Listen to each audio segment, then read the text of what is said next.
2490 Pecos, it's going to be 80 Pond South. RP is the manager, advising there's a female there on scene attempting to purchase a firearm that he knows to have several warrants. Okay. Is she someone we can clear and see that she has warrants? That's affirm. The party does have 3 misdemeanor warrants. 2 are going to be PR bonds. 1 will get cash surety. Nature of the warrants. It's going to be a failure to comply out of Adams County.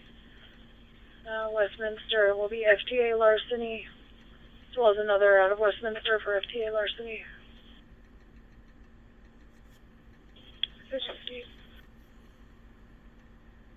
Okay.